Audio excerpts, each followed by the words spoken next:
जैसा कि मैंने बताया कि विश्व का सबसे बड़ा आध्यात्मिक मेला महाकुंभ 2025 प्रयागराज इस सेक्टर 6 के नियत कैंप में आप सभी का हार्दिक स्वागत है। इस कुंभ मेले में जो मेरे इस कैंप के माध्यम से जो मेरा प्रयास होगा कि वैदिक ज्योतिष का एक अहम पार्ट फलादेश करने की प्रविधि में हम जन्म पत्रिका का विवेचन करते हैं। आपकी जन्म कुंडली काल पुरुष के रूप में रिप्रेजेंट करती है।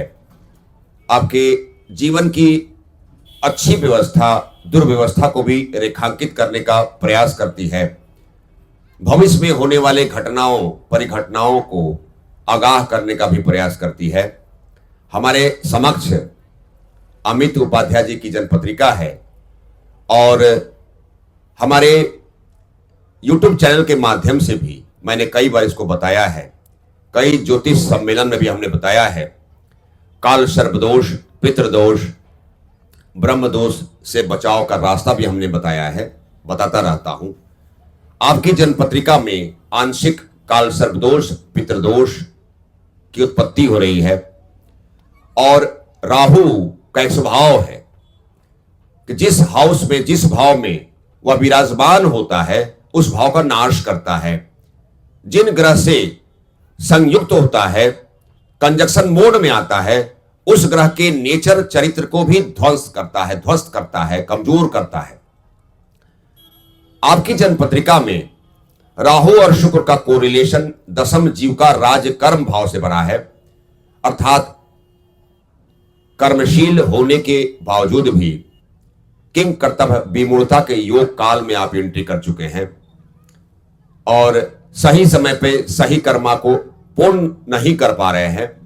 राहु आपके कर्म जीव का पिता राज्य भाव में शुक्र के साथ विराजमान है।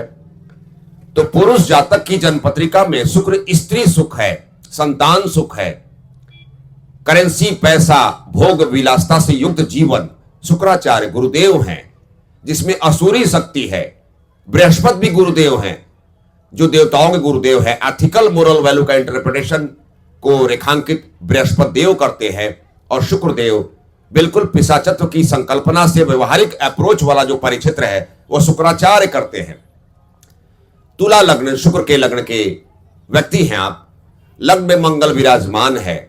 दुशासी प्रवृत्ति का आगमन अगर आप अपने चरित्र में करते हैं तो इससे आपको लाभ की प्राप्ति नहीं होनी है। राहु और केतु यह दोनों क्रमशः दशम कर्म भाव और सुख भाव में विराजमान हैं और आपके लग्न पत्रिका में शनिदेव हानि भाव 12वें भाव में विराजमान है।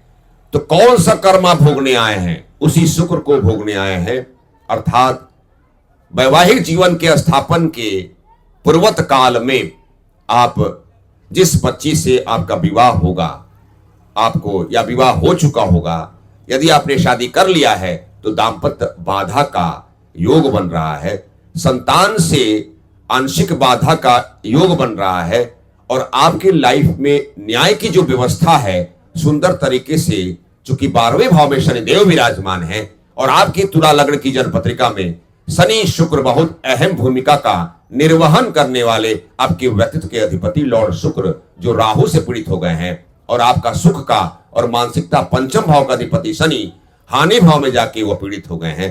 अर्थात आपको उपचार स्वरूप शुक्र और शनि का सुंदर उपाय करने की आवश्यकता है। धन्यवाद। नमो राघवाय। हर हर महादेव।